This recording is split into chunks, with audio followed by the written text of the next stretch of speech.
podcast est propulsé par OxB2B, une firme spécialisée dans le développement des affaires numériques.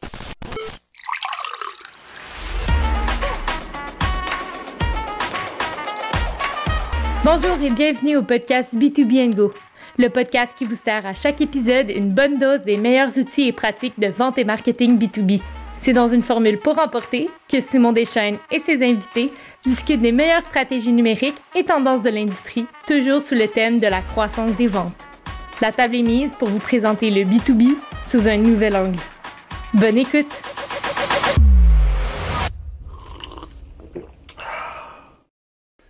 Alors, bonjour, bienvenue. C'est déjà le 36e épisode de notre podcast, donc qui veut dire aussi la fin de la 3e saison. C'est comme c'était hier quand on a commencé, pour à vrai dire. Puis aujourd'hui, on aborde un sujet qui fait partie des essentiels. On parlait dans le podcast précédent avec un expert en système pour scaler différentes entreprises, que dans le coffre à outils de l'entrepreneur, ça prenait un coach, ça prenait un groupe de pairs et puis ça prenait un système dont lui parlait. Bien, le groupe de pairs prend souvent la forme de co-développement, puis aujourd'hui, on parle de co-développement.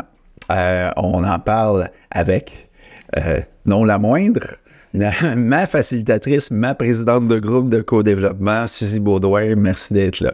Merci à toi, Simon. Écoute, on s'est connus, ça fait un bon bout de temps. On avait commencé la façon qu'on s'est connus, puis je suis vraiment content de le dire. Tu étais ma première mentor avec le réseau M. Oui. Mon Dieu, je pense à 6 ou 7 ans de ça, plus 7 ans, je pense même. Facile, ça fait longtemps. Et puis, on a toujours gardé contact et tout ça. À l'époque, tu n'étais pas présidente de groupe de co-développement du tout.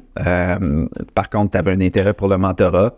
Puis, tu m'avais dit, écoute, on fait du mentorat, là, mais je fais du coaching aussi dès le départ. Oui. Tu avais une approche aussi coaching. Puis on a reconnecté ensemble, ça fait quelques années. Puis, je fais partie d'un de tes groupes d'entrepreneurs. Puis, c'est vrai, ce que Thierry, dans le fond, la personne que j'ai nommée tantôt, disait, c'est vrai que dans le coffre d'outils, oui, ça prend un système pour bien orchestrer sa croissance, mais ça prend du coaching parce qu'on se sent seul souvent, puis les groupes de co-développement, ça prend ça aussi pour avoir les pairs qui viennent nous ouvrir souvent de nouveaux horizons. J'aimerais ça que tu me parles, premièrement, de ton parcours. Qu'est-ce qui t'a mené à t'intéresser à ça? Puis aussi à devenir présidente de groupe Tech Canada, on va le nommer, la formule. Comment c'est parti tout ça? Ben, tu fais partie un peu de l'histoire, hein? Donc, moi, je suis un entrepreneur né. Je suis née dans une famille d'entrepreneurs. Ma mère, on avait un café céramique dans le sous-sol. Elle avait une espèce de Homère de serre, pignon sur rue à Gatineau. Donc, quand j'ai navigué là-dedans, à la maison, on était comme une équipe de travail. On l'aidait dans ses différentes business. Puis, à 12 ans, elle m'a mis devant une machine à coudre. Puis, elle a dit, non, tu n'auras pas d'argent de poche. Tu vas coudre des petites sacoches, tu vas vendre ça à l'école, puis au professeur, puis c'est comme ça. Fait que, tu sais, c'est un peu le mindset dans lequel j'ai été élevée dans l'entrepreneuriat. Puis par la suite, ben j'ai toujours été soit entrepreneur, donc à la tête de mon projet, comme chez Microsoft, par exemple, comme Product Marketing Manager international, ou ailleurs, mais j'étais toujours à la tête de mon propre projet, de ma propre équipe, de ma propre division. J'ai eu par la suite des entreprises, une entreprise de consultation en analyse d'affaires puis en développement et une compagnie d'articles de pêche qui n'a aucun rapport pendant 3 ans, mais on a eu beaucoup de rapports, de rapports de plaisir. Et c'est là que Réseau M et Futurpreneurs sont venus me chercher pour faire du mentorat. C'est là qu'on s'est rencontrés. Ah, c'est à cause de ça. Là, oui, au Café Passion. Au Café Passion. Et c'est toujours là, la plupart du temps, qu'on a nos coachings encore d'ailleurs. Fait que, donc, et de là, je me suis rendu compte que ça me permettait de rester dans l'entrepreneuriat qui est ma passion suprême et d'aider les autres. Et donc, j'ai décidé d'aller chercher une accréditation de coach en PNL, programmation neurolinguistique. Oui, c'est vrai, je me rappelle ça aussi. Voilà. Et dans développement d'affaires, dans ma vision, parce que même les coachs, on doit avoir une stratégie de croissance. J'avais la stratégie de croissance d'avoir des groupes de co-développement. Et c'est là que Tech Canada est venu cogner à ma porte, puis on dit, mais pourquoi tu ne fais pas tes groupes de co-développement avec nous? Donc, c'est là que l'aventure de Tech Canada est partie. C'est quelque chose quand même de recruter plusieurs entrepreneurs pour monter des groupes. Il y a un peu l'effet de l'œuf ou la poule, là, j'imagine, au début, qu'il y a des entrepreneurs qui disent « OK, je vais faire confiance à me retrouver avec d'autres entrepreneurs que je ne connais pas. » Ce processus-là, il s'est passé comment pour toi? Écoute, c'est vraiment ça, c'est de la confiance. En fait, ce qu'on aime dire, c'est, puis j'y crois, c'est que les dirigeants joignent pour le coach et ils restent pour le groupe. Hein? Ils joignent tout d'abord pour le coach parce qu'ils ont confiance au coach qui va les amener plus loin. Moi, je suis coach exécutif accrédité. Et donc, ils ont confiance en ma vision, comment je peux les aider. Puis après ça, ben, de joindre un groupe, c'est un bonus. Parce que tu as beau être le meilleur coach au monde, on s'entend que je ne peux pas remplacer 12, 15 dirigeants autour de la table, des têtes pensantes, fait qu'on se co-coach ensemble. Fait que c'est vraiment la meilleure formule, là. Parlons donc de ça, parce qu'on dit co-développement. Moi, pour vrai, avant d'embarquer dans un groupe, j'ai des amis qui en font tout ça. Je n'ai jamais posé la question. Pour moi, c'était du coaching de groupe, mais il y a une formule qui a été prouvée, puis plusieurs la connaissent, là, mais peut-être juste revenir sur les composantes. Comment ça fonctionne du co-développement? Bien, premièrement, Tech Canada, je vais dire ça n'a rien à voir avec la technologie. Oui, on parle beaucoup de technologie aussi, mais c'est The Executive Committee. Ça s'appelle Vistage aux États-Unis. Il y a 28 030 membres, 45 000 bientôt parce qu'ils ont fait une acquisition aux États-Unis. Donc, c'est un organisme international de développement. Développement personnel, professionnel pour le leader et hypercroissance pour l'entreprise. Donc, est-ce que c'est pour du réseautage? Non. Est-ce qu'il s'en fait? Absolument. Est-ce que c'est pour de la génération de leads, qui est un peu ta business? Non. Mais est-ce qu'il se fait de la business? Absolument. À travers la plateforme où on se retrouve toutes et voilà, où on se retrouve, à travers la plateforme où il y a les 30 000 membres, mais aussi entre nous.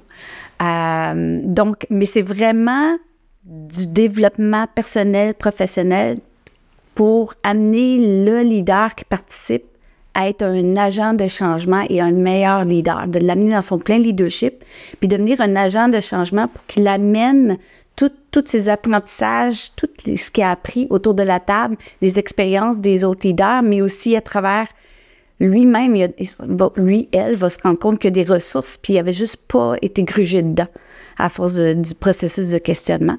Et donc, d'amener ça pour amener puis générer des leaders et des agents de changement dans sa propre entreprise, qui permet de croître, de mettre des piliers de leadership puis de croître l'entreprise. Donc, c'est vraiment ça. Fait que pour répondre à ta question, c'est quoi le co-développement? C'est qu'on se rencontre mensuellement. Oui.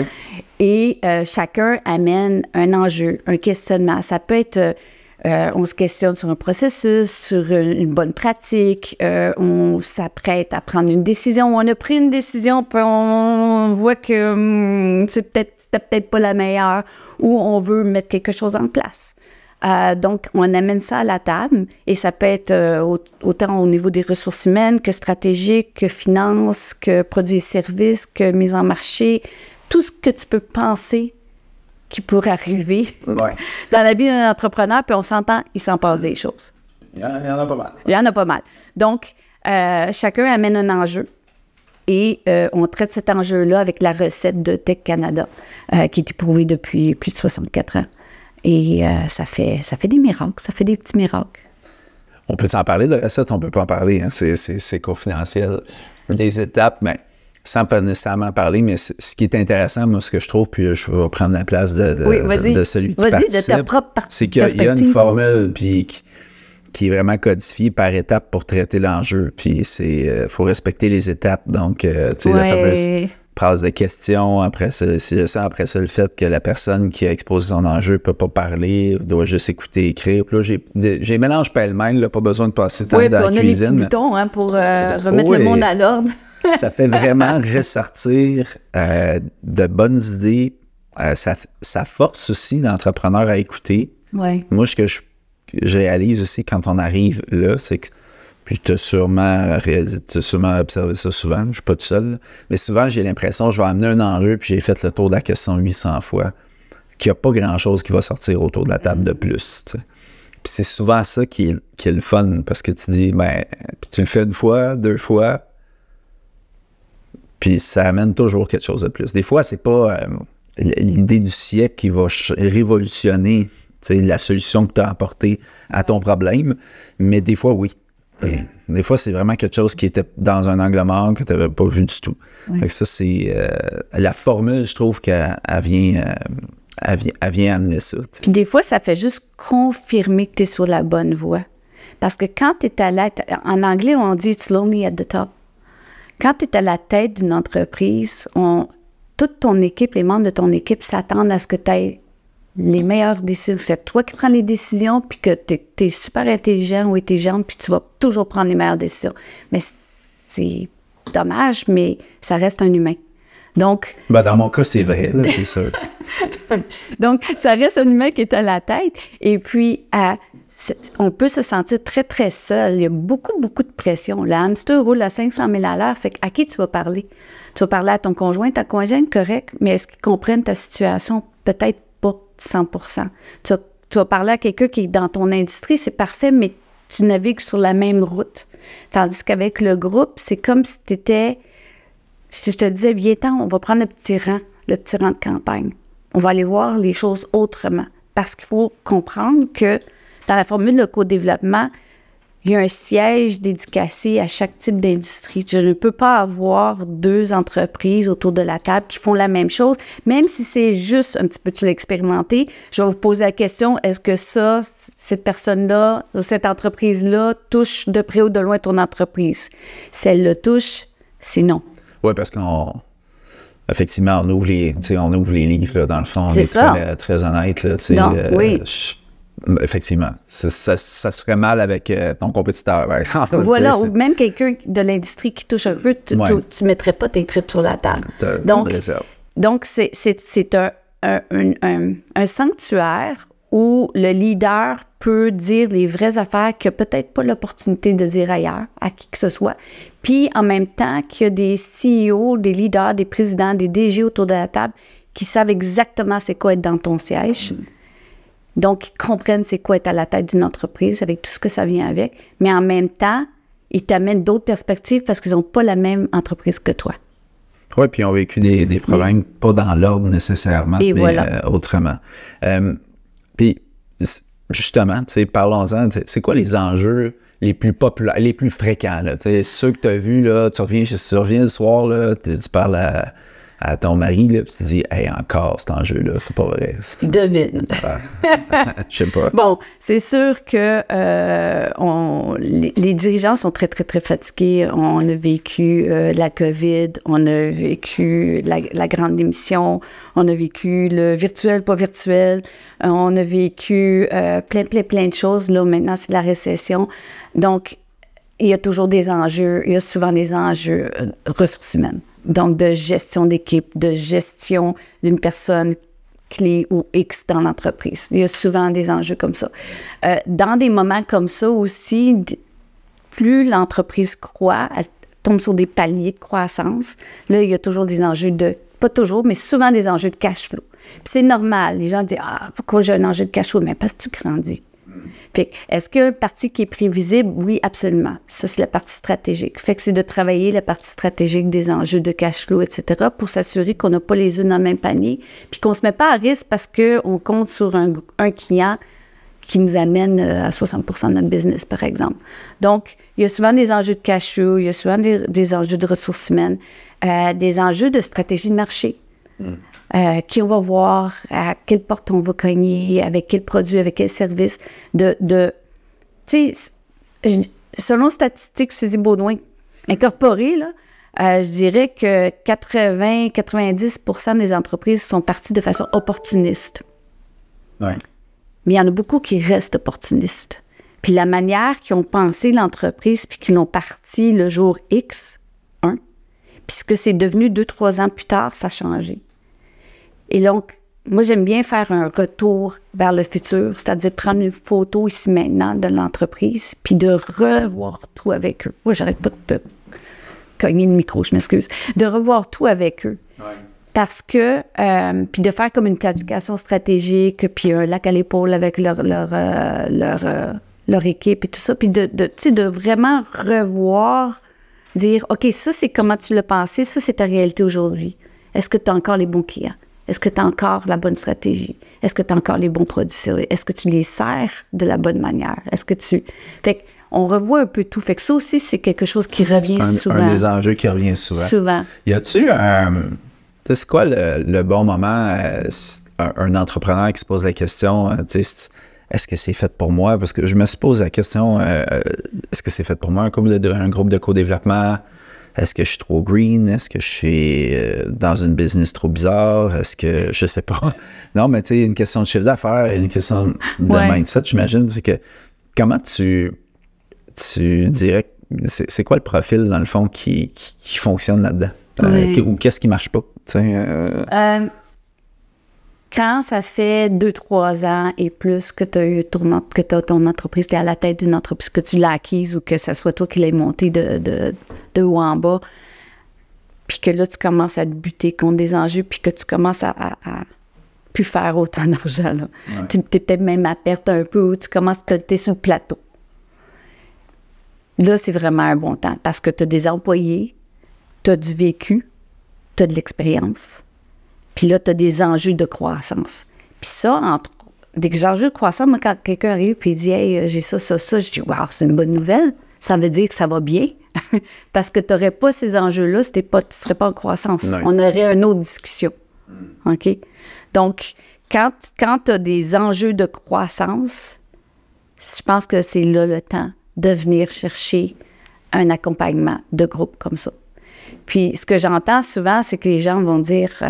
tu sais, je vais leur présenter ou je vais leur parler de qui un peu les entreprises sont dans le groupe, puis ils vont dire, ben mon Dieu, qu'est-ce que je n'ai pas ma place? Tu sais, syndrome de l'imposteur, parce que ça, c'est un syndrome de l'imposteur, entre parenthèses, pas mal tous les entrepreneurs là l'ont. Ouais. C'est normal parce qu'on n'aurait pas se jeter à l'eau, fait que c'est normal. Puis je leur dis, non, viens l'essayer, tu vas voir. Ils sont comme toi. Ils sont vraiment comme toi. Puis oui, c'est des entreprises dans le groupe PME de 500 000 à 5 millions de chiffre d'affaires. Mais à la fin de la journée, on a des défis semblables. C'est juste notre industrie qui est différente, notre perspective, nous, à titre de leader. Puis y a-tu des mindsets que tu trouves que, tu sais, tu rencontres des personnes qui sont dans une phase, pas nécessairement à cause de leur personnalité nécessairement, mais dans une phase où il y a un mindset qui n'est pas propice à faire du co-développement. Y a-t-il c'est ça, un mindset qui n'est pas propice? Qu'est-ce qui t'empêcherait de fitter dans un groupe de co-développement? N'est pas dans le groupe tech qui veut. Ouais. Il y a un processus, tu connais, il y a un processus. Oui, puis les pairs vont décider si ça leur tente de poursuivre ou non. Là, fait que moi, je fais déjà une première évaluation. Ouais. Après ça, je fais une rencontre plus longue. Je fais un mini-coaching en même temps. J'évalue. Ouais. Après ça, si ça passe, puis que la personne est intéressée, puis que je vois qu'elle est prête à s'engager, parce que c'est pas un moulin, je veux pas des gens qui rentrent et qui sortent. Là, ouais. Là, la personne, j'invite au groupe. Puis là, je regarde la synergie, je regarde comment la personne réagit, es-tu ouverte, es-tu... Bon. Puis après ça, on se rassoit et on dit... Moi, je pense que ça serait un bon fit, toi, puis on va de l'avant. Mais il y a vraiment une évaluation. C'est pas juste que tu vas sur le site web, puis tu signes, puis tu es dans le groupe. Là, ça marche vraiment pas comme ça. Une question d'engagement, ça, c'est sûr. Il y a une question d'engagement, de culture, de synergie, d'ouverture. Absolument. Absolument. Il y en a des fois qui rentrent, puis j'ai déjà eu des invités qui... Dans les deux groupes, j'ai un groupe CEO aussi, qui est 5 millions et plus de chiffre d'affaires, 5 millions à 70 millions en ce moment, qui se pense, ils rentrent avec une attitude que je suis là, mais j'ai pas vraiment besoin de ça. Ouais. Fait que, non. Ça se sent. Ça marche pas. Ça se sent aussi, ouais. Ouais. Parce que dans le fond, aussi, on rentre, oui, on va chercher des choses là, mais on rentre comme contributeur aussi, là. Absolument. C'est ça, il faut être prêt à contribuer parce que on va pas juste ouvrir la bouche puis recevoir des conseils puis repartir, là. Oui. Puis en fait, c'est pas des conseils, j'aime pas le mot conseil, mais c'est correct. C'est plus des pistes de solutions. Ouais. OK, je me suis fait corriger, c'est correct. T'aurais eu le buzzer, là. C'est des pistes de solutions dans le sens où, parce que justement, un consultant va amener des conseils, ton beau-frère va te donner des conseils. Nous, on essaie d'amener des pistes de solutions. Tu sais, à la fin du traitement, la personne a une liste de pistes de solutions, puis c'est elle, lui, en tout cas, la personne qui va arriver va dire ça me parle, ça me parle, OK, tu le fais quand? Ouais. Puis la fois d'après, on lui dit bon, qu'est-ce que tu as fait? Ça aussi, c'est un autre point intéressant, je pense, un autre point pour ceux qui participent, dont moi, que je trouve intéressant, c'est le côté accountability, je le dis mal, imputabilité, merci. Donc, d'avoir un plan d'action qui va être validé la fois d'après. Faut revenir vers le groupe et dire, bon, qu'est-ce qui a été fait là-dessus? Quand tu dis rien, ben c'est sûr que c'est pas bien le fun de sentir que tu l'as pas fait premièrement, puis c'est pas le fun pour l'enjeu que tu avais, mais aussi la pression des pairs, c'est juste positif. Mais c'est un peu ça qui fait que les entreprises, les leaders qui joignent ont une croissance beaucoup plus élevée, plus rapide, puis avec moins de risques. Puis il ne faut pas oublier que moi aussi, là, je les coach individuellement à chaque membre, tu sais. Parlons-en, parce que ça, c'est une... Donc, non seulement que le groupe qui les pousse dans les fesses, on va le dire comme ça, mais moi aussi, là, à chaque mois, là, je dis, OK, on t'a parlé de ça, t'as fait quoi? Là? Fait qu'ils passent 1 à 2 heures, là, la majorité 2 heures par mois avec moi, là aussi, là, en individuel. Fait qu'ils ne peuvent pas ne pas faire leur devoir.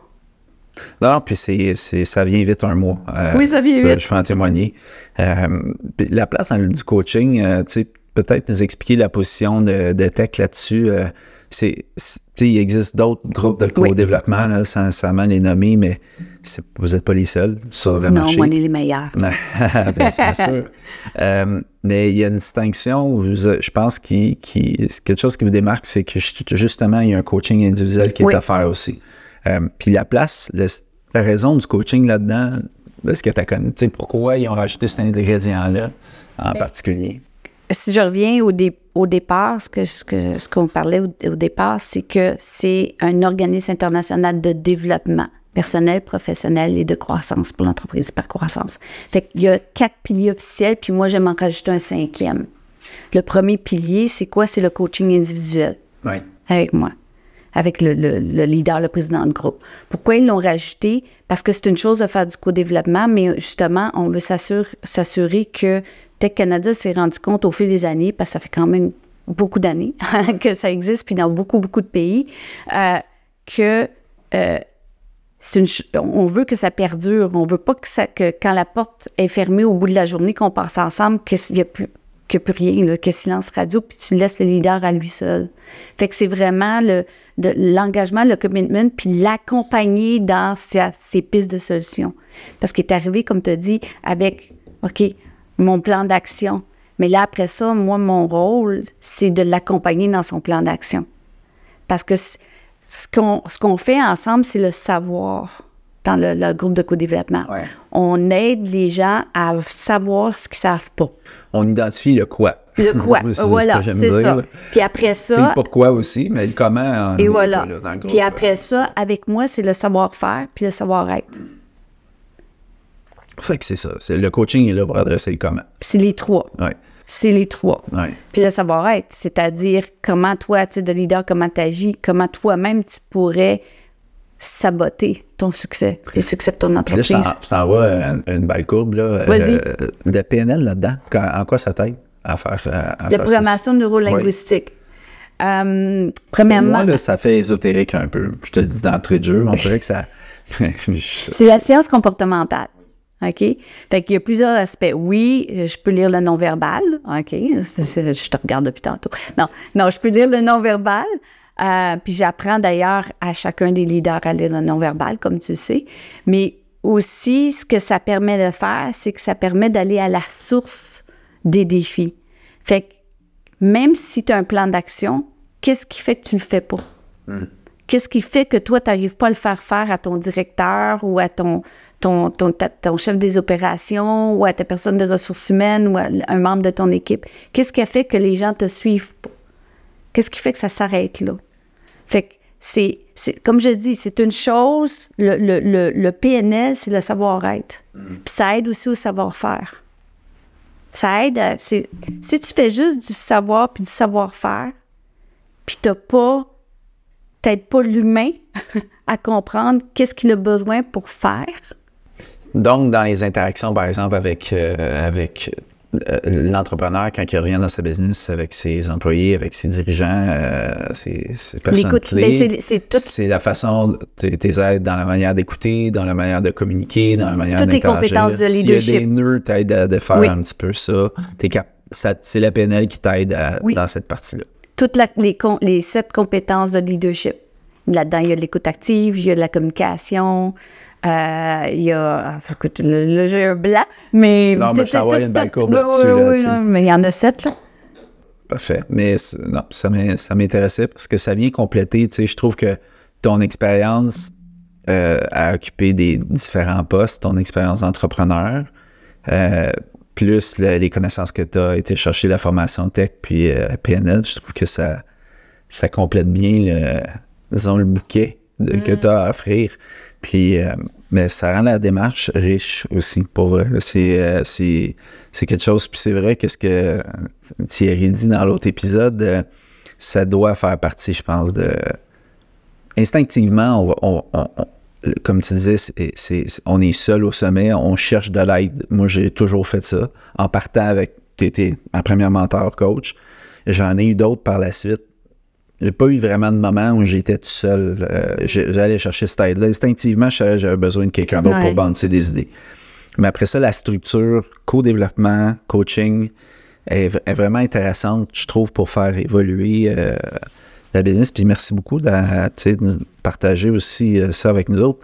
Peut-être qu'en terminant, j'aimerais ça que tu nous donnes, sans nommer personne, évidemment, là, y a-tu un ou deux exemples d'enjeux avec lesquels des entrepreneurs sont arrivés, soit qui pensaient qu'il n'y avait aucune chance qu'il y ait une solution qui sorte, ou soit qu'ils étaient vraiment dans une situation très critique, puis ça a été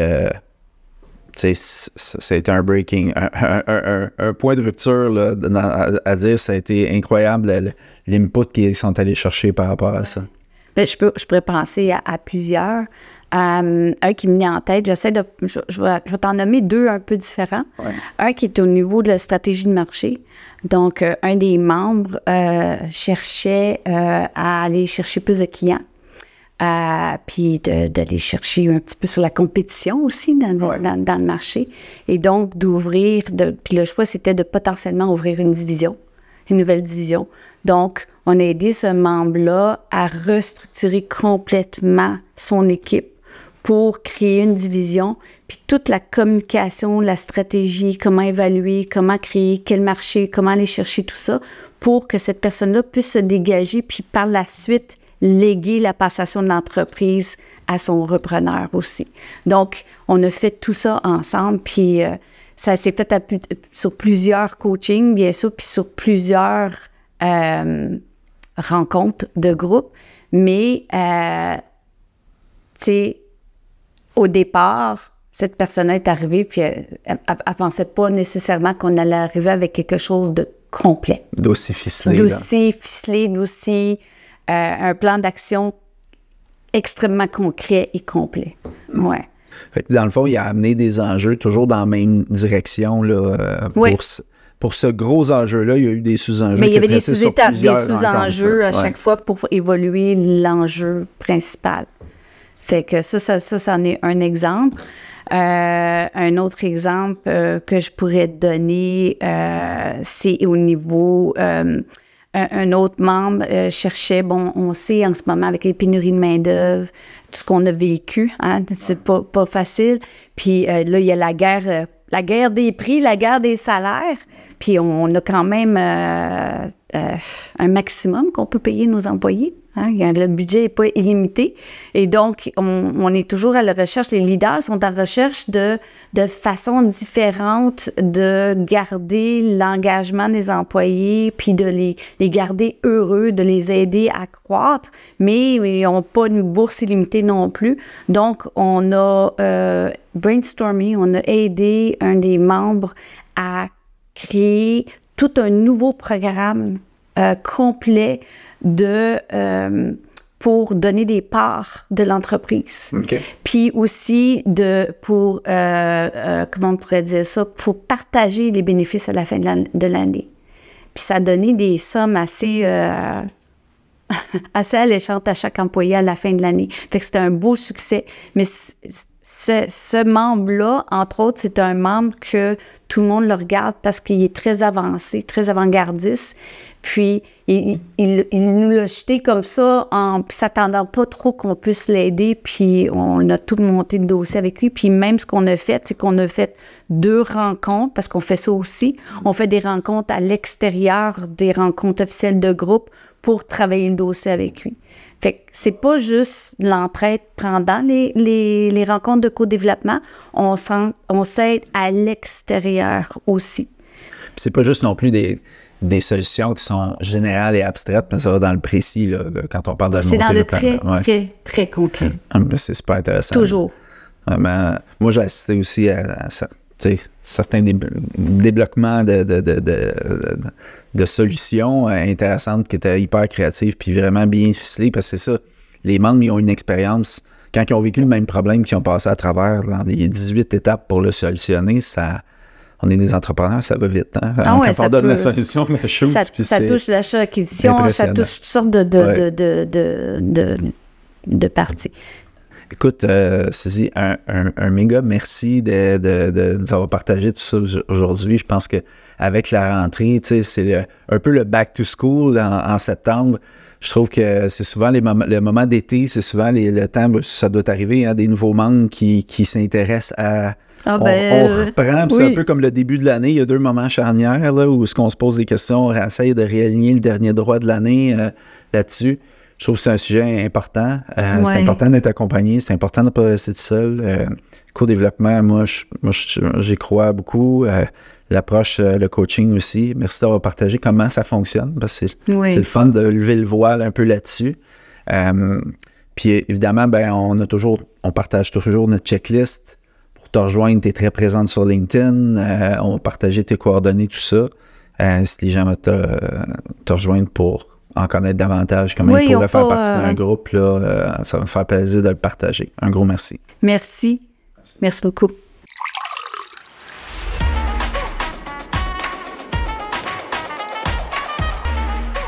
C'est ce qui met fin à un autre épisode de B2B & Go. N'oubliez pas de vous abonner à notre infolette en vous rendant au oxb2b.com/podcast pour être notifié dès la sortie de notre prochain épisode, en plus de recevoir l'aide-mémoire préparée par notre équipe. Vous trouverez dans celle-ci un résumé des sujets abordés aujourd'hui, en plus de stratégies pour donner un boost de caféine à votre développement d'affaires B2B.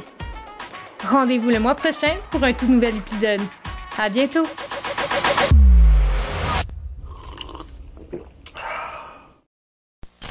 Le podcast que vous venez d'écouter est propulsé par oxb2b, une firme spécialisée dans le développement d'affaires numériques.